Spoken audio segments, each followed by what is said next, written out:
महाभारत से जुड़ी पौराणिक कथा। भगवान श्री कृष्ण, बलराम जी और राक्षस।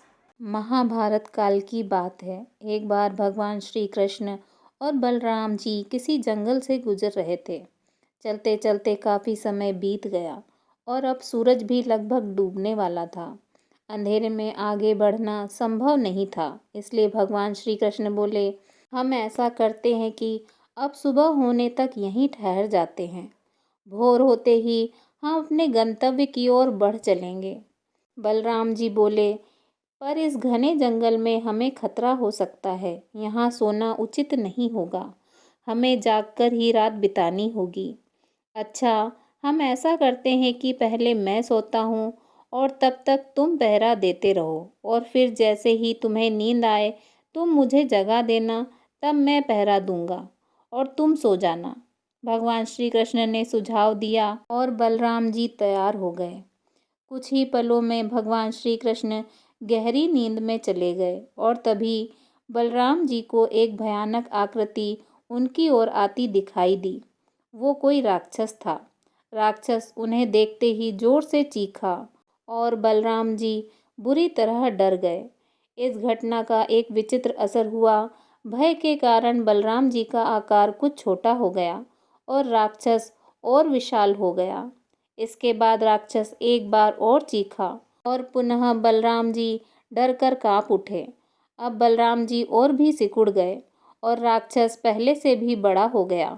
राक्षस धीरे धीरे बलराम जी की ओर बढ़ने लगा। बलराम जी पहले से ही भयभीत थे और उस विशालकाय राक्षस को अपनी ओर आता देख जोर से चीख पड़े, कृष्णा, और चीखते ही वहीं मूर्छित होकर गिर पड़े।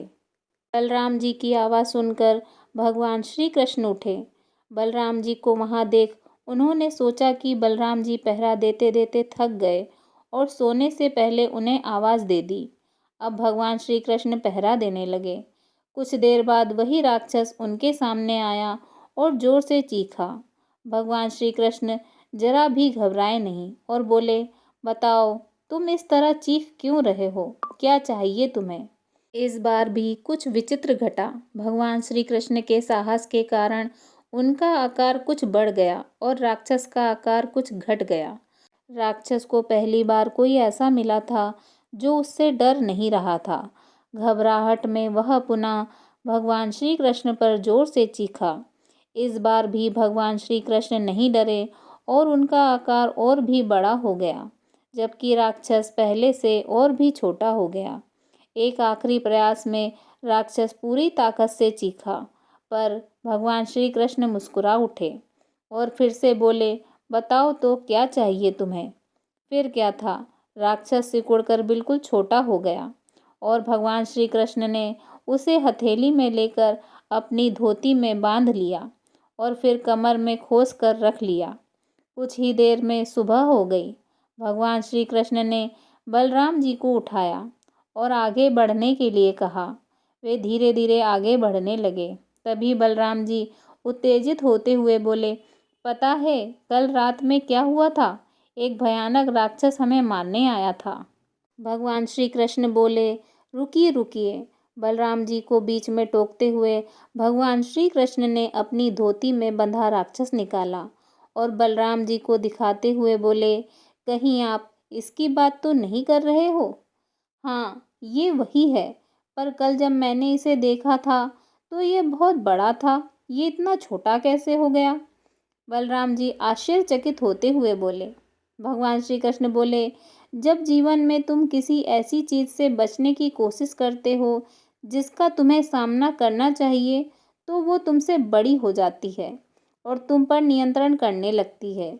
लेकिन जब तुम उस चीज़ का सामना करते हो जिसका सामना तुम्हें करना चाहिए, तो तुम उससे बड़े हो जाते हो और उसे नियंत्रित करने लगते हो। ये राक्षस दरअसल हमारे जीवन में आने वाली चुनौतियाँ और विपरीत परिस्थितियाँ हैं। यदि हम इन चुनौतियों का और विपरीत परिस्थितियों का सामना नहीं करते हैं तो ये बड़ी होती चली जाती हैं। लेकिन अगर हम इनका सामना साहस के साथ करते हैं तो ये समस्याएं धीरे धीरे छोटी होती चली जाती हैं और अंततः हम उन पर काबू पा लेते हैं। इसलिए जब भी जीवन में कोई समस्या आए तो उसका सामना करना चाहिए, उससे डरना नहीं चाहिए।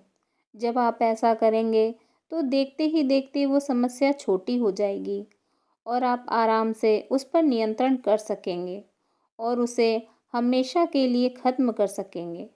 जय श्री राधे कृष्णा।